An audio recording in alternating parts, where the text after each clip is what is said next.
siswa-siswi kelas 10. Perkenalkan, nama Ibu Febi Nur Umi. Apa kabar kalian semua? Baik, semoga kita semua dalam keadaan sehat dan pastinya kalian tetap semangat dalam belajar. Hari ini kita akan membahas tentang menganalisis unsur pembangunan puisi. Unsur pembangunan puisi ini terbagi menjadi 4. Yang pertama, menganalisis dalam puisi. Yang kedua, menjelaskan imaji dalam puisi. Dan yang ketiga, mengidentifikasi kata konkret. Yang keempat, menjelaskan rima atau ritme dalam puisi. Sekarang Ibu mau tanya, apa yang dimaksud dengan puisi?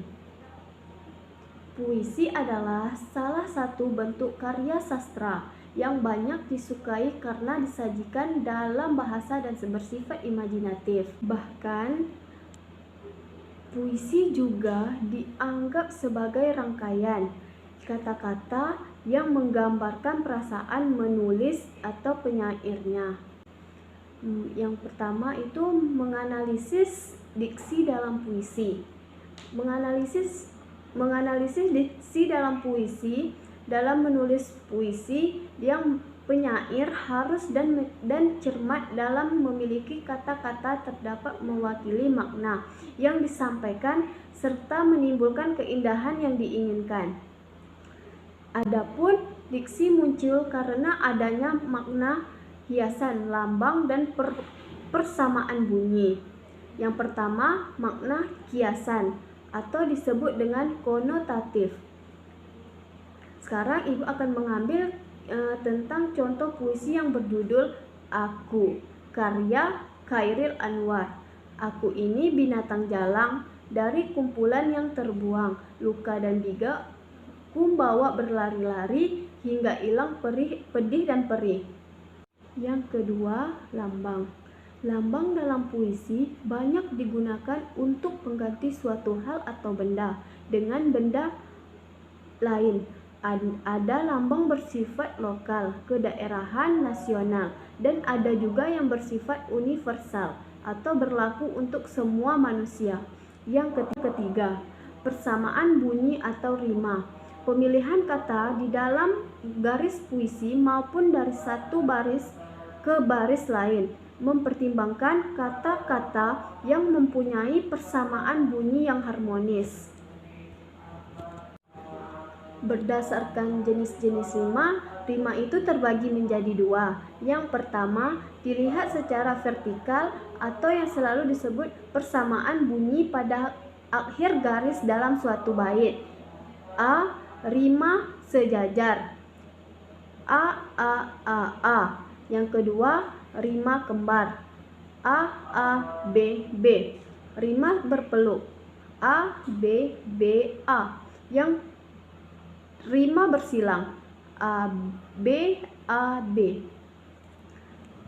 Yang kedua, dilihat secara horizontal. Persamaan bunyi pada setiap kata dalam satu baris.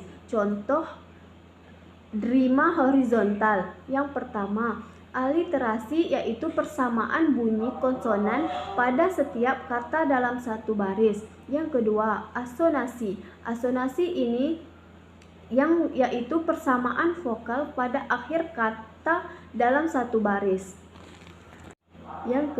Yang kedua, B. Menjelaskan imaji dalam puisi. Imaji dalam puisi pengamajian adalah kata atau susunan yang dapat mengungkapkan pengalaman sensoris seperti penglihatan, pendengar, dan perasaan. Di dalam imajinasi itu terbagi menjadi 3. Yang pertama, imaji visual, biasa juga disebut pengamaji dengan menggunakan kata-kata yang menggambarkan seolah-olah objek yang diciptakan dalam dan dilihat.